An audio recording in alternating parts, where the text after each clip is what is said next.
नमस्कार, स्वागत है आपका खबर झारखंड में। आपके साथ मैं हूं अभिषेक कात्यायन। झारखंड में सहायक पुलिसकर्मी आंदोलन कर रहे हैं। आज रांची में प्रशासनिक अधिकारियों के साथ सहायक पुलिसकर्मियों के प्रतिनिधि की बातचीत हुई। करीब 2 घंटे तक चली बातचीत में कोई हल नहीं निकल सका। नक्सल प्रभावित जिले में पदस्थापित सहायक पुलिसकर्मी सीधी भर्ती की मांग कर रहे हैं और अपनी मांग को लेकर रांची में इकट्ठा हुए हैं। ये रिपोर्ट देखिए।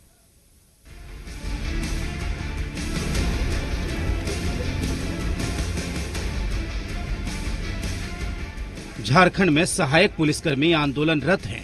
शनिवार को सूबे के अलग अलग जगहों से पहुंचे सहायक पुलिसकर्मियों ने सीएम आवास के घेराव के लिए मोरहाबादी मैदान में इकट्ठा हुए। इसके बाद सहायक पुलिसकर्मियों के प्रतिनिधिमंडल को एसएसपी कार्यालय बुलाया गया, जहां करीब 2 घंटे तक बातचीत चली। हालांकि बातचीत किसी नतीजे पर नहीं पहुंची। बातचीत में DIG Ranchi, SSP Ranchi, traffic SP, ग्रामीण एसपी मौजूद थे। वार्ता के दौरान सहायक पुलिसकर्मियों का प्रतिनिधिमंडल नाराज होकर बाहर निकल गया। डीआईजी रांची ने बताया कि उनकी मांगों को संजीदगी से सुना गया है। कुछ मांगों पर सरकार को फैसला लेना है। उनकी 2 तरह की मांगे हैं। मुख्य रूप से कुछ मांगे जो हैं वो विचारणीय है, चूँकि कल्याण से संबंधित मांगे हैं। उस पर हम लोग निश्चित रूप से उसका निराकरण करने का प्रयास करेंगे।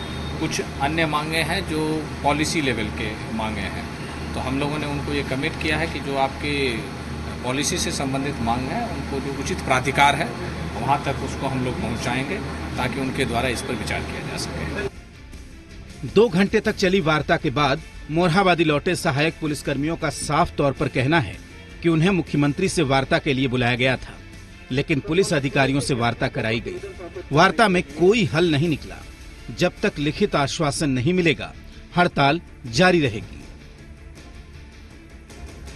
देखिए, सबसे पहले तो मैं ये बताना चाहता हूँ कि जब 2017 में हम लोग का बहाली हुई थी, तो उसमें साफ साफ ये लिखा हुआ है कि आप लोग का 3 साल करने के बाद आप लोग का सीधी नियुक्ति जिला पर तौर पर की जाएगी। लेकिन अभी तक सरकार का ये रवैया रही कि अभी तक ये जो सरकार ने वादा किया था वो वादा अपना पूरा नहीं किया है।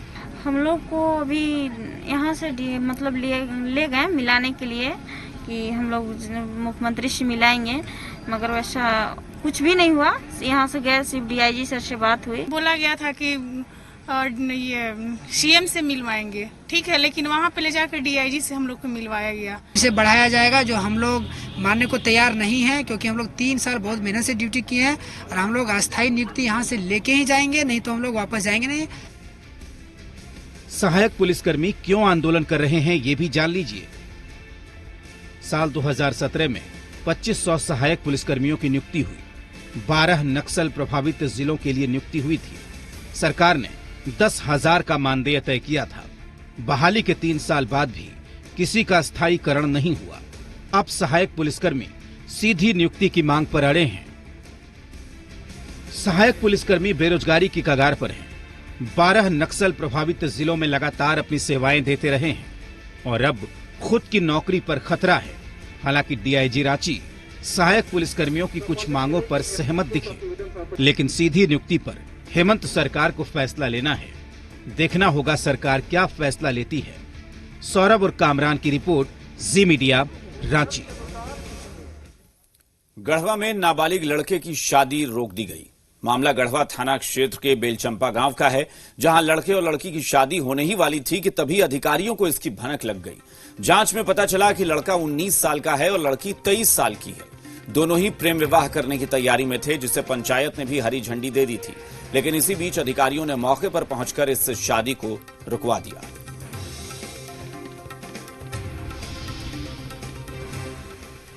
हम लोग दवाई ले जा रहे थे 11 बजे रात के पैदल। आपको लड़की के हम नहीं लाए हैं, आपको लड़की हमको भेंटा है संडे मंडे में कह रहे हैं महुआ तक।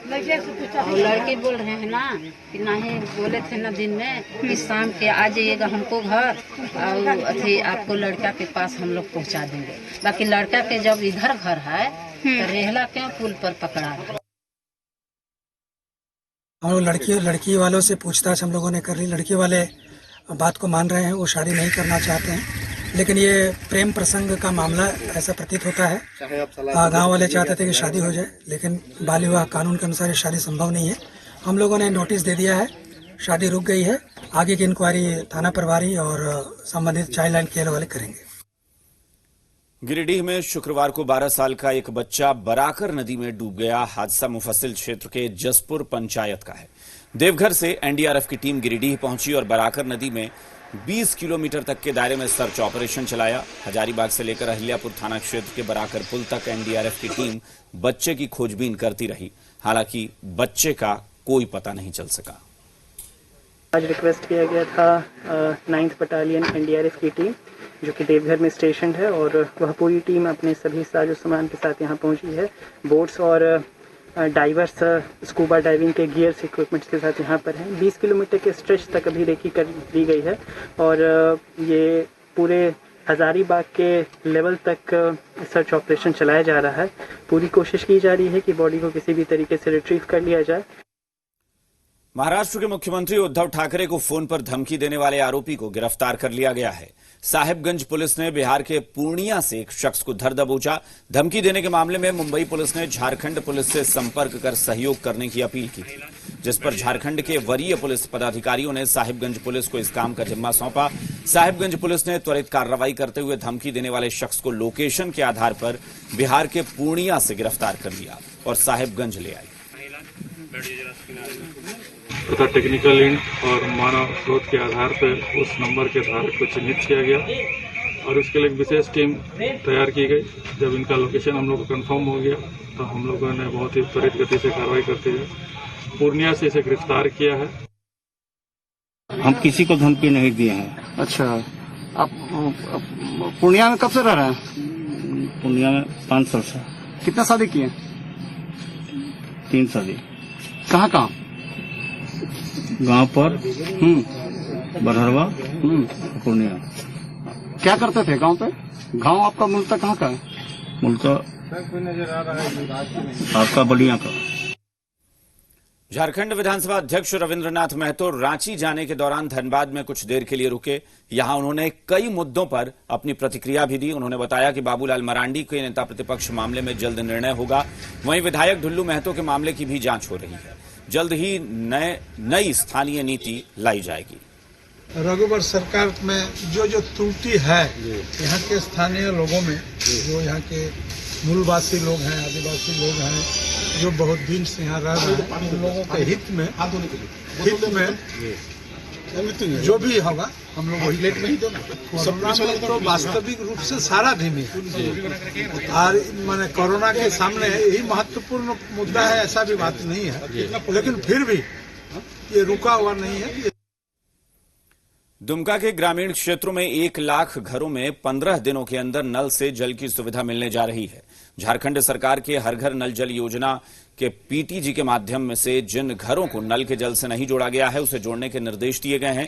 पेयजल मंत्री मिथिलेश ठाकुर ने दुमका परिसदन में पीएचडी विभाग के अधिकारियों और अभियंता के साथ समीक्षा बैठक के बाद निर्देश दिया। 3 इस प्रमंडल में 3 जिले आते हैं।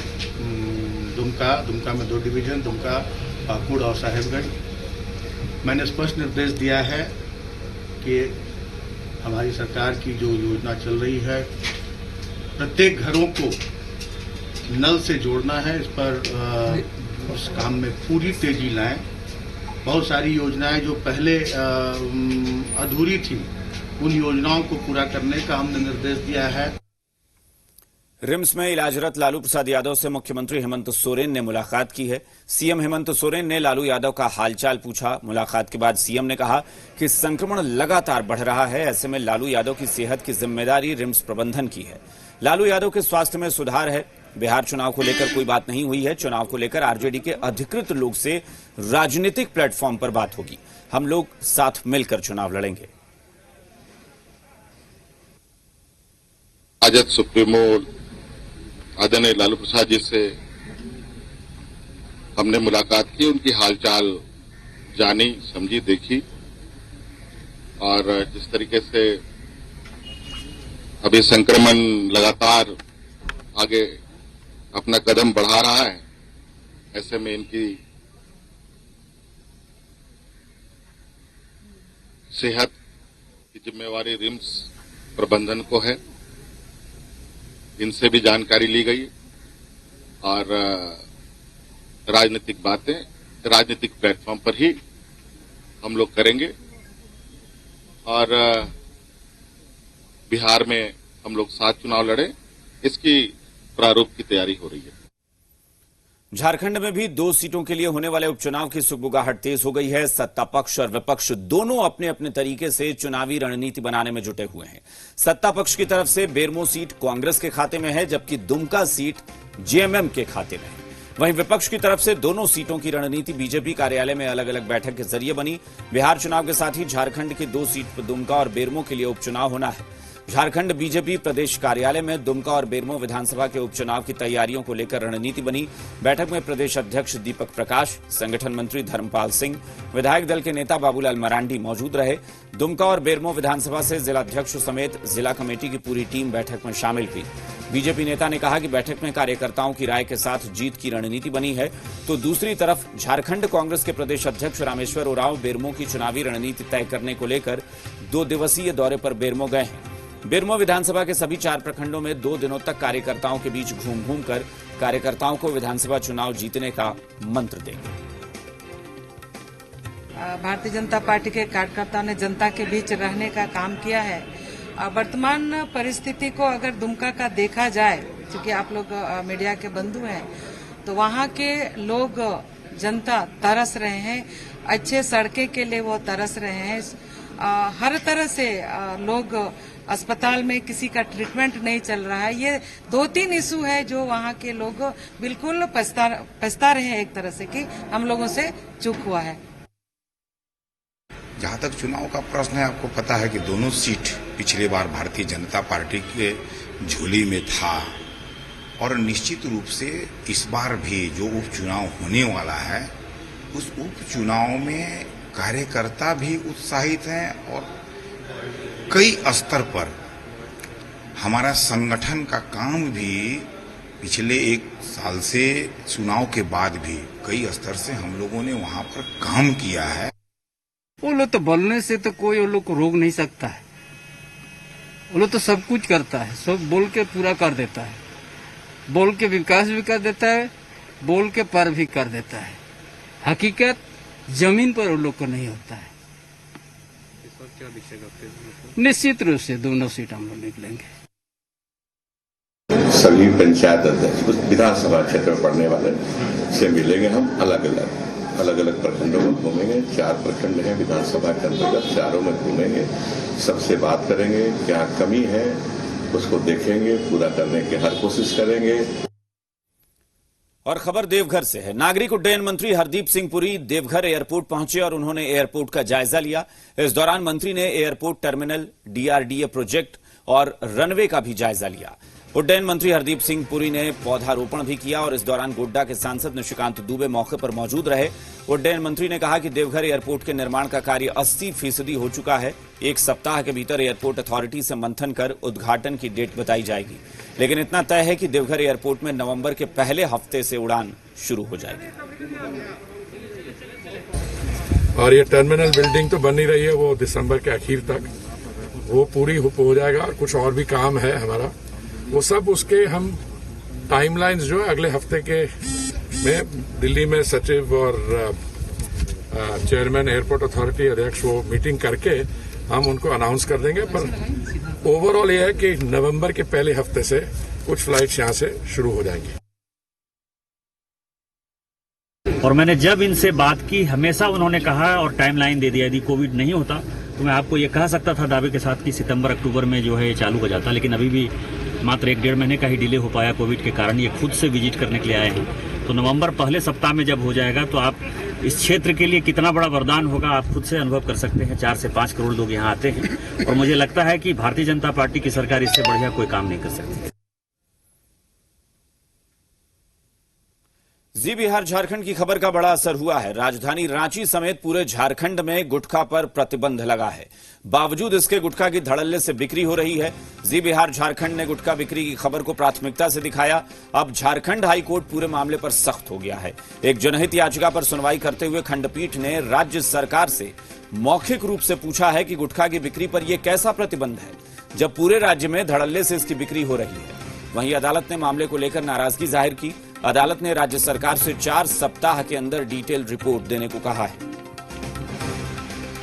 प्रतिबंधित गुटखा को रोकने के लिए राज्य सरकार क्या कदम उठा रही है और इस में क्या क्या और उसके पास योजनाएं हैं जिससे कि गुटखा को रोका जा सके, इसको लेकर राज्य सरकार को विस्तृत जवाब दाखिल करने के लिए 4 सप्ताह का समय दिया है और 4 सप्ताह के भीतर राज्य सरकार को जवाब दाखिल करना है। इस मामले की अगली सुनवाई राज्य सरकार के द्वारा जवाब दाखिल किए जाने के बाद की जाएगी। रांची के रिम्स अस्पताल में दलाल सक्रिय हैं जो बगैर डोनर के खून दिलाने की बात करते हैं, साथ ही अच्छे से अच्छा डॉक्टर जो उपलब्ध कराएं इसकी भी वो बात करते हैं। रिम्स के मेन गेट पर दलालों से सावधान रहने का नोटिस लिखे जाने के बावजूद दूर दराज से आने वाले लोग ठगी का शिकार हो रहे हैं। देवघर जिले के मार्गो मुंडा में युवक से भी दलालों ने ठगी कर ली। युवक की पत्नी 3 महीने से रिम्स के ऑन्कोलॉजी विभाग में इलाजरत है। ठगों ने बेहतर इलाज के नाम पर इनसे 9,500 रुपए ऐंठ लिए। मरीज को ब्लड की जरूरत थी और कुछ टेस्ट करवाने थे। युवक की माली हालत ठीक नहीं थी, ऐसे में जमा किए हुए रुपए भी आरोपी ठग ले गए। ऐसे में रिम्स प्रबंधन को दलालों से निपटने के लिए और ज्यादा सख्ती बरतनी चाहिए ताकि भोले भाले लोग दलालों के झांसे में ना आए। पैसा ऐसे ले गया जो बोला कि रिपोर्ट हमको बनवा दिए हैं और पैसा जो है से वो बोला कि हम सब कर दिए हैं, 7,500 रुपये लगेगा डॉक्टर के पास और 2,000 रुपया लगेगा बैलेट के पास, तो वो हम दे दिए उसका। कितना पैसा ले लिया? 9,500 रुपया ले लिया और ले करके वो फरार हो गया। पैसा ले गया है, आधा एक घंटा लग जाता है। अब इनका पेशेंट को ट्रॉली में लेके गया है, ट्रॉली में लेके गया, वार्ड गया, ऑक्सीजन पेशेंट लेके अंदर गया है। अगर कोई हेल्प की जरूरत है हम लोग खुद हेल्प करते हैं, ट्रॉली आता है हम लोग ट्रॉली खोद के दिया जाता है। जो भी दलाल हो या असामाजिक तत्व हो, ये लोग हर कोने में मौजूद होते हैं। ये प्रबंधन की सक्रियता, खुद की अपनी सूझबूझ भी बहुत निर्भर करती है कि हम कैसे लोगों की पहचान कर पाते हैं। इसलिए ये सोशल रिस्पांसिबिलिटी भी है हमारी, हमें इसमें सावधान रहने की आवश्यकता है। हमारे संज्ञान में ऐसी बातें आती हैं, इस पर संज्ञान लिया जाता है और कार्रवाई भी होती है। यहां रुकेंगे एक छोटे से ब्रेक के लिए, लेकिन कहीं मत जाइएगा, फौरन लौटते हैं।